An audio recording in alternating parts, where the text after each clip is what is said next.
زه به انشاءالله دا ټول کتابونه تاسو ته ریویو کوم. هر دانه به بیل 1 2 3 4 خو پښتو کتابونه دي چې ما لوستي او فارسی کتابونه هم شته چې هغه بیا بل ویډیوګانې کوم. دا ډیر مهم کتابونه دي، هغه کتابونه دي چې دا 100 میاشتو کې یا تیر 100 وخت کې ما دا لوستي. دا مهم کتابونه دي د ژوند په اړه، د مختلف مسایل پکې دي. انشاءالله دا به تاسو ته زه وایم چې په دې کتابونو کې مهم څه. د دې بهترینو کتابونو څخه یو کتاب د وخت ارزښت او ساتنه ده. دا ځکه تاسو ته وایم متاسفانه چې کله نه هم مسلمانانو د وخت ارزښت پیژندل پرېښي دي، تر اوسه پورې موږ کامیابه شوي نه یو. ځکه چې اوسني حالت کې مسلمانانو ته وخت هیڅ ارزښت نه لري. که هغه محصل دی، که هغه یو کارمند دی، که هغه هر څوک دی، هیڅ وخت ارزښت نه ورکوي. په ساعتونو به بې ځایه ناست یا بس ناست دي، هسې به ناست دي. دا ټول ژوند چې سړی فکر وکړي چې دا اوس زه مثلا 10 یا 40 هر څو کاله چې فکر وکړم چې ښه تېر 10 کاله ما څه کړي، تیر 20 کاله ما څه کړي، تیر 4 کلنه دوره کې د پوهنتون ما څه کړي. آیا دا 4 کاله واقعا ما د خپل وخت نه ګټه پورته کړې؟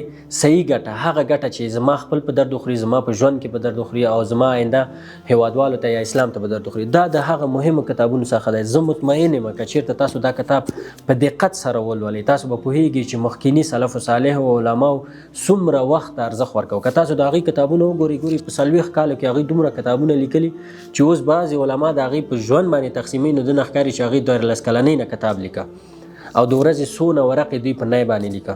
او موږ ته اوس کتابونه په پیدا کېږي، سافت کاپي هم کېدای شي یا مثلا هارد کاپي.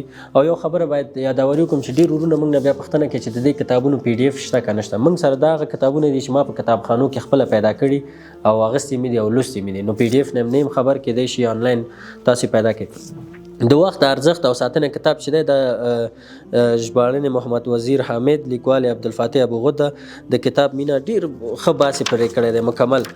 ډالۍ یې څومره مهمه ده. زه تاسو ته زما د ولس هغه ځوانانو ته چې وخت ضایع کول ساتیري بولي او په مینه خپل وخت او ژوند قتلوي. ګورې دا یو ډېره ښایسته ډالۍ ده ځوانانو ته چې خپل وخت په دې کې د ټولو مخکیني علماو د ژوند په اړه اخیستې چې هغوی وخت ته څومره ارزښت ورکړو او څه کول او په ژوند کې څه لاسته راوړي. مختلفې لیکنې دي د مختلف امام نووي رحمه الله دی، د مالک دی. سلفو علماو به څنګه د وخت ساتنه کوله، د سلفو د وخت ساتنې غوره بیلګې څه شی دي، لوړ همتونه او غوره کتابونه یې څه شی دي. ابن جوزي رحمه الله دی، امام مالک رحمه الله دی، ابن نفیس دی، ابن تیمیه رحمه الله دی، الشوکاني دی. ډېر علما دي، مثلا البیروني او نور علما دي چې په ده کې مکمل په ده باندې بحث شوی دی. د وخت ساتنه عمر اوږدوي او اثار زیاتوي، دا مسله ده. د ابن عساکر لوړ همتي او ډېر سفرونه دي.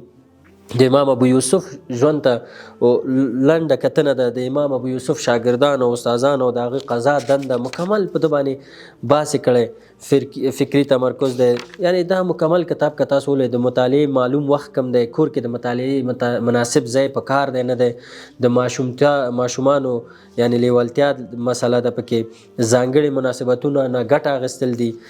ډېر یعنی مسایل دي، مهم خبرې دي چې په دې کتاب کې بحث پرې شوی. نو هیله مې د ټولو ځوانانو څخه، د محصلینو څخه، د کارمندانو څخه، هر څه چې لرئ دا کتاب واخلئ، ویې لولئ. د هغې نه وروسته به تاسو پوه شئ چې وخت څومره ارزښت لري او موږ یې څومره بې ځایه تېروو. نو هیله ده انشاءالله په نورو کې بیا به دا کتابونه تاسو ته ریویو کوو انشاءالله.